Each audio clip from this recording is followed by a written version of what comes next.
I will now call the January 6, 2014 Blue Springs City Council meeting to order. If you would stand, observe a moment of silence, and then I will lead you in the Pledge of Allegiance.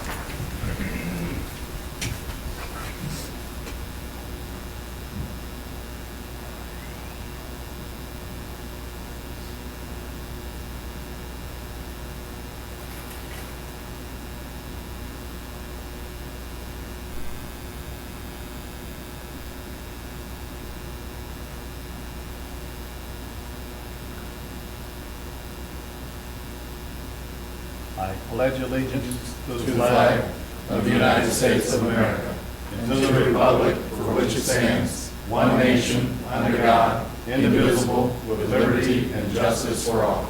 You may be seated.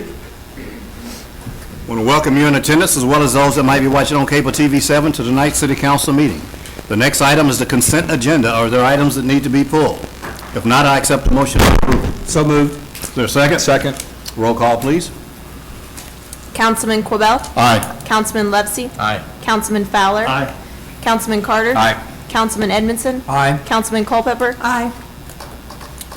Next, we have a presentation on the park sales tax follow-up. We will ask Parks Director Dennis Dovell and Parks Commissioner, Chairman of the Commission, Ms. Jennifer Splittorff. And I'll let you all decide which order you want to do it.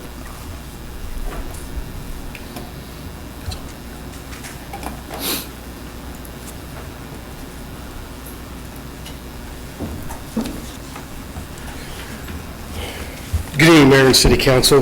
On November 18th, Council directed staff to take back to the Park Commission a request to review the election results and make recommendations as to what steps should be taken going forward to meet the department's financial and facility needs. On December 10th, the Park Commission reviewed comments from residents, PAC members, media, and election results. The Commission discussed the commissioners that discussed that are here. Some of those are here this evening to present their recommendation to City Council. Jennifer Splittorff, our Park Commission Chairman, is here to provide the details of what their discussions took place. And with that, I'll turn it over to her.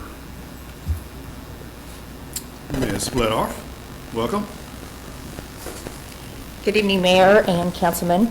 We appreciate, on behalf of the Commission, that you're allowing us to present our recommendation for the dedicated funding tax for Parks and Recreation. There are some differences, and we're going to address why we are bringing this back. We had a lot of feedback and several requests from residents to bring this back to the voters. Many of the comments that we heard that the competing tax issue on the November ballot had a negative effect or had a negative effect on the outcome of our vote, and we are recommending that it is placed on a ballot with no other competing tax initiative. So besides the resident comments and asking for them to bring it back to the voters, the maintenance of our park system still needs to be addressed. And we've identified the deferred maintenance needs along with residents' requests for expansion. If we don't provide additional funding for the parks, the costs will continue to rise and additional amenities will require future funding. So what's different about this recommendation from the last one that we presented? There will be a 30-year sunset on this. We've increased funding for park maintenance and park development, so there's some changes in the amounts that we are contributing to those. And then we decrease the cost and size of the Community Rec Center. So our commission recommendations are as follows. A half-cent sales tax with a 30-year sunset. This is something that we heard over and over again actually during our campaign when residents asked about it and why there wasn't a sunset clause. So we felt that this was an important addition to this recommendation. The maintenance and expansion of parks, we did some moving around of some funds in this department also. We're addressing the backlog of deferred maintenance needs identified in the 2013 park audit. Looking at developing undeveloped parkland as community grows in future years, and the ability to acquire additional parkland in future years if needed. We're looking and asking to place this on the April 8th ballot. As of right now, we have no known regional competing ballot issues. And then the park sales tax oversight remains the same. If approved, the Parks Commission would provide oversight of how the tax is used annually by making recommendations to City Council. So it breaks down like this. We're going to go into detail on each one of these sections in future slides, so I'll just kind of recap. Total allocations annually, $3 million, will be broken down as follows. $770,000 to park maintenance and expansion. This part actually was increased by $180,000 to meet the needs of the deferred maintenance and future expansion. So there were some changes here. Senior services remains at $150,000. The performing and visual arts remains at $50,000. Scholarship assistance, $30,000. And then the bulk of the allocation annually will go to the community center and servicing that debt. To go into detail on each one of those sections, the trail maintenance expansion allocated annually will be $100,000. That remains the same. Annual unidentified park improvements funded annually at $85,000. That and the park operations at $85,000 remains the same. The park operations, some of that is to offset costs associated with sports league charges. Where you're going to see a difference in some of the money is into the deferred maintenance specific projects funded annually at $500,000. That's where the $180,000 increase in that section, you'll see that. Continuing on the park maintenance and improvements, we heard from residents that future parkland, acquiring future parkland and development was important and will need funding. Priority for the first 5 years of the deferred maintenance, priority for the first 5 years of the tax will go towards the deferred maintenance needs, and then develop a priority list of projects for the first 5 years. We're going to evaluate what is accomplished annually, and from that begin to set aside funds annually within 5 years or sooner for park land development. So the first 5 years is basically going to deferred maintenance, and at that point, we'll start looking at setting aside funds for future development. Under senior services, $150,000 was the total amount, and that's potential uses will include improvements to Vesper Hall, enhanced transportation, and additional senior programs. Performing and visual arts, the breakdown there. Breakdown there is as follows. Public Art Commission, $10,000 for annual operations. The Blue Springs City Theater, $10,000 in annual operations. And then $30,000 annually will go into a maintenance and grant fund. This will be used for maintenance of the current art pieces that we currently have in our community, as well as provide opportunities for organizations to apply for grants to further public art opportunities. In these groups include the Blue Springs Art League, Blue Springs City Theater, and the Public Art Commission, as well as any other performing and visual art endeavors that might come up in our community.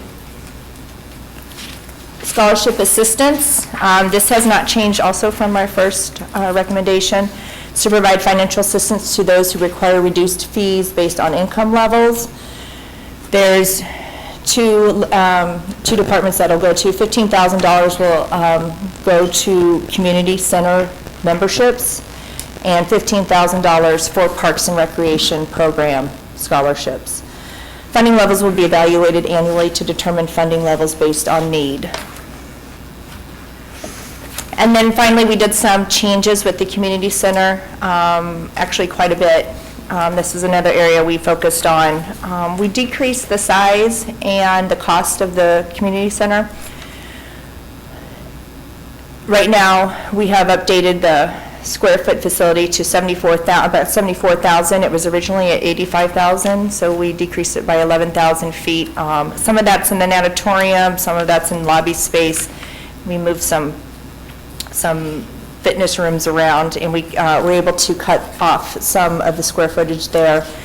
So that saved us $7 million. So the estimated cost is at 28.1, it originally was at 35, so you're able to see some savings there. And then the number of years to service the debt is 30.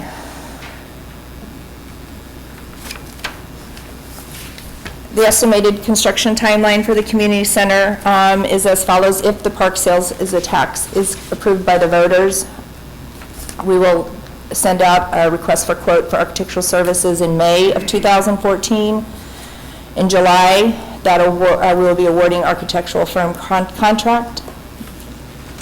In February or March of 2015, we will bid the construction project.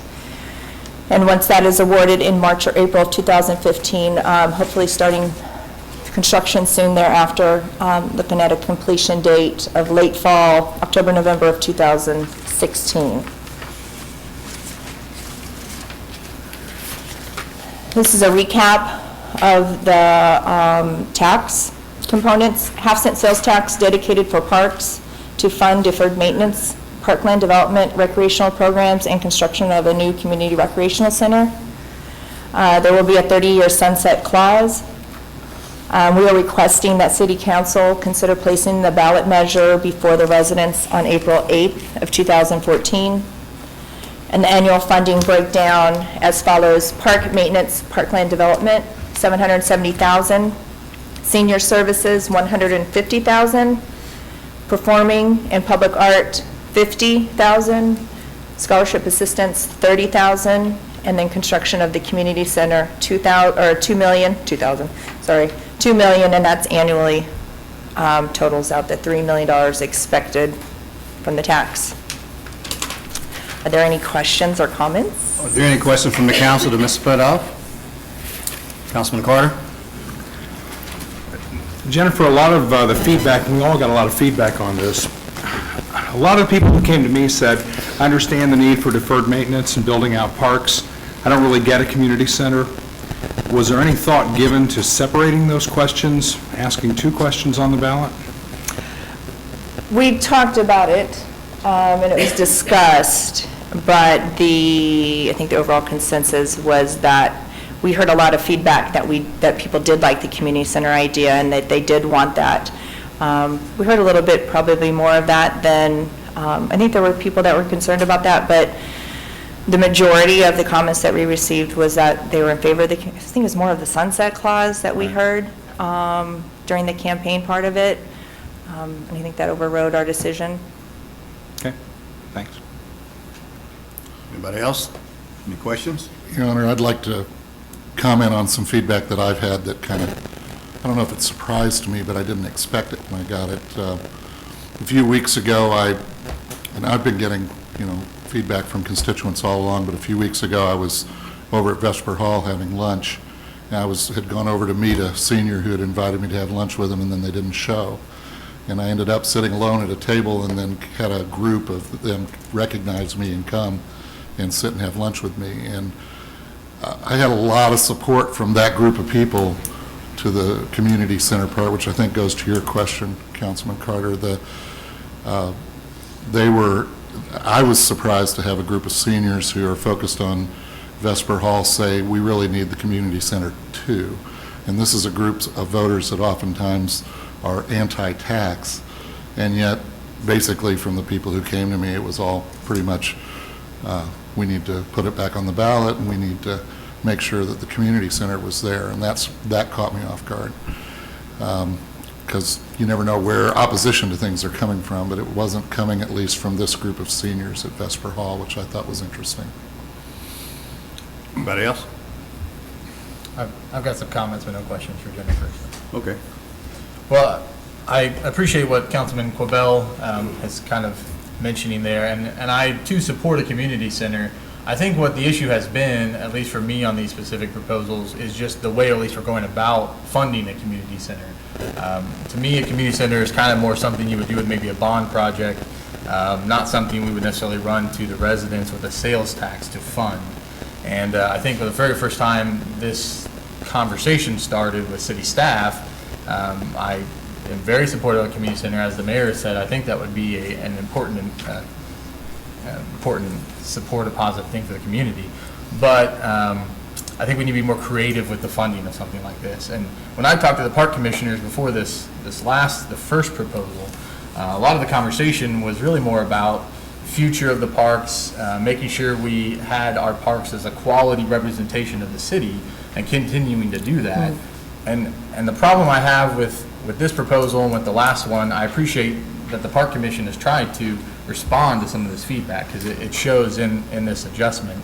But even in this proposal, $770,000 with just our existing number of $16 million in deferred maintenance still puts us 20 years out before we're addressing just our existing deferred maintenance.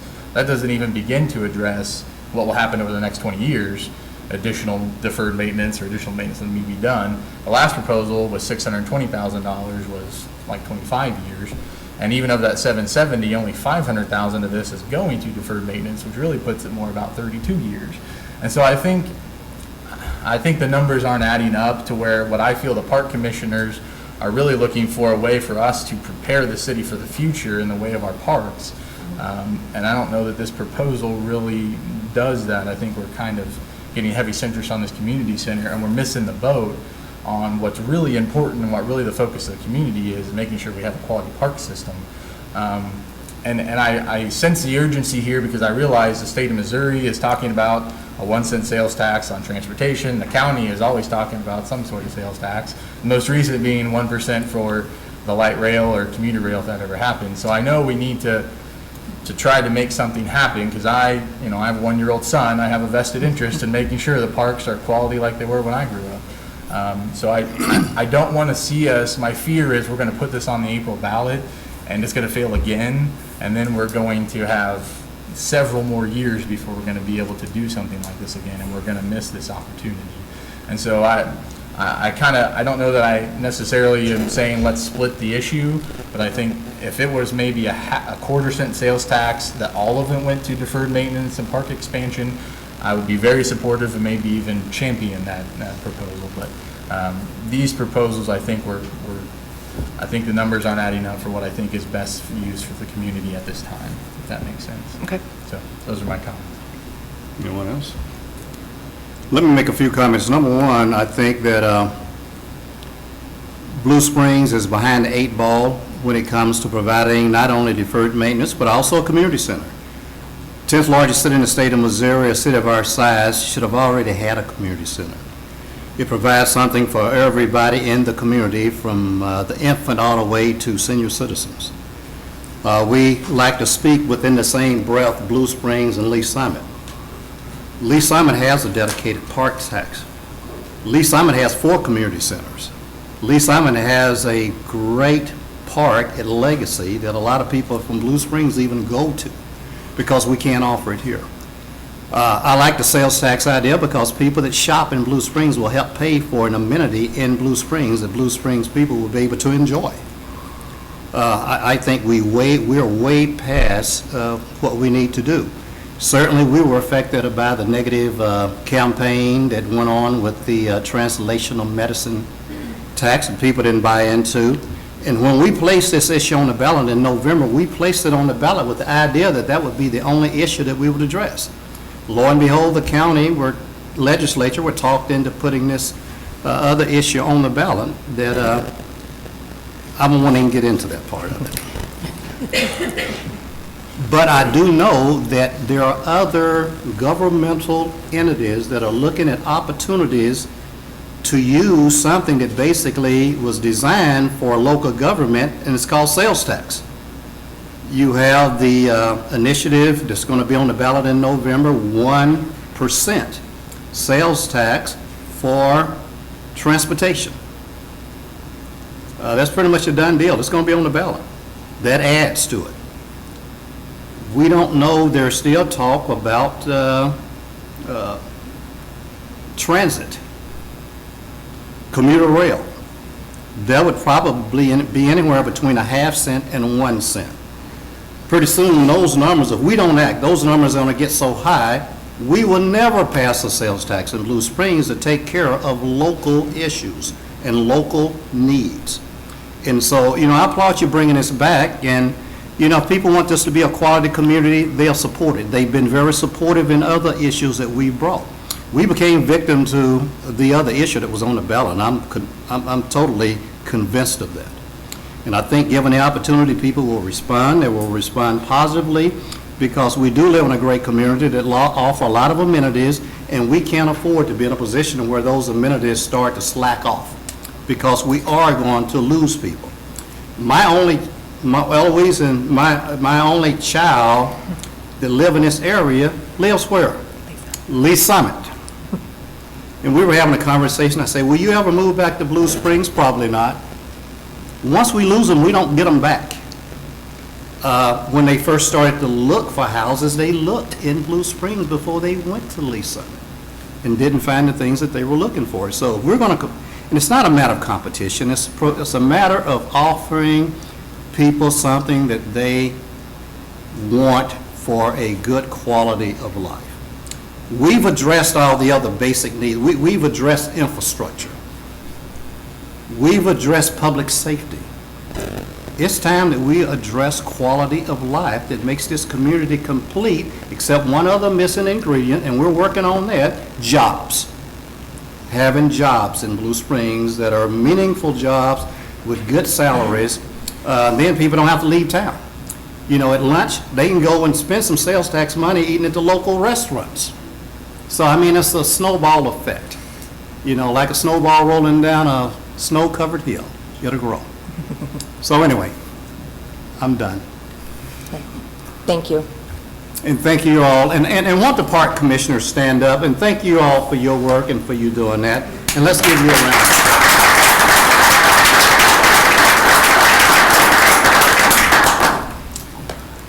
Dennis, does that complete the presentation? No comments from you? Okay. Any other comments from staff? Seeing none, that brings us to mayoral announcements. There are a number of them. You know, for the last few council meetings, I've been giving you a sports report. This is the last football sports report. We applaud the MU Tigers for winning the Cotton Bowl. We are still in mourning over the Kansas City Chiefs losing the Lucas Bowl. But we're going to come back better next year. We'll be up for the challenge. But, you know, I guess the one thing that gave me comfort last night watching football, we have not won a playoff game, when I say we, the Kansas City Chiefs, in 20 years. Cincinnati hadn't won one in, 25 years. So at least we're not on the bottom. We're second to the bottom. Although I guess that was the second biggest lead overcome in professional football playoffs in the history of the game. It's not necessarily a badge of honor that we'd like to have, but anyway, it is what it is, and we deal with it. The next council meeting will be on January 22nd, which is a Tuesday. January 21st. 21st? Is it? Oh, okay, Martin Luther King is the 20th instead of 21st. Okay, gotcha. Because the offices will be closed. The 20th is Martin Luther King's. I should have been looking at it instead of trying to go from memory.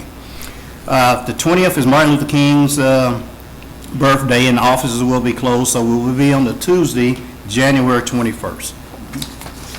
Okay. That brings us to Thought Stupenda. And tonight, Councilman Jeff Quayle sent this, and we talked about last month with the death of Nelson Mandela. We had quotes from him, but yours also is a quote from Nelson Mandela. And it says, "There is no passion to be found in playing small, selling for a life that is less than the one you are capable of living." End quote. So we want to thank you for sending that. One last note. We want to congratulate Councilman Chris Levasseur for being appointed to the National League of Cities Finance, Administration, and Intergovernmental Relations Steering Committee. That's a mouthful, so. It is.